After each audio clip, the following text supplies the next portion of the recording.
आऊज़ु बिल्लाहि मिनश्शैतानिर्रजीम बिस्मिल्लाहिर्रहमानिर्रहीम। प्यारे बच्चों अस्सलाम अलैकुम। आज परो अस 3वीं क्लासुक कश्मीरी यथ में सोन टॉपिक कथ बात। कथ बात क्या गई कथ बात ये पानी कथ बात कर सुई गई कथ। असलम असलम अख लड़का क्या वना ज़मीन तो आसमान जून तो आफ्ताब मोल तो मज किम कर पौध। असलम लड़का यह वनान दपान ज़मीन तो आसमान युस ज़मीन ये पे रोजान ये पे मकान बनावान ये पे खेती बाड़ी करान युस यह सोन ज़मीन बे आसमान आसमान गो युस अस पे आसमान हेर तो किम कर्मित पौध जून तो आफ्ताब जून युस रातस आसान बे आफ्ताब यह किम कोरमुत पौध बे मोल तो मज मोल सोन तो बे सान मज यस जामत आसान तो किम कर पौध।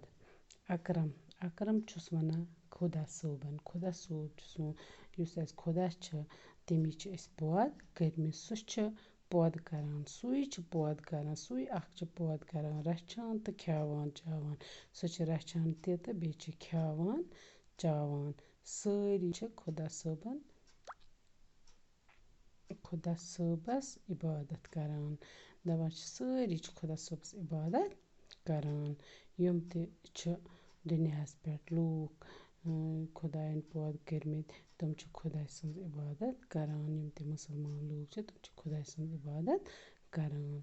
वो क्या करान असलम अख लड़का तो अकरम ब्याक लड़का पान वन कथ बात करान क्या कथ बात करान दपान ज़मीन तो आसमान जून तो आफ्ताब मोल तो मज किम कर पौध वनान असलम अकरम वनान कर खुदा सोबन पौध किम कर खुदा सोबन पौध वो आसो तह फिक्र तोरमुत कि अस कम पौध कर्मित सारी खुदा सोबन पौध कर्मित सुई अस खावान चावान तम सज इबादत अस करें अस पज तम सज इबादत करें।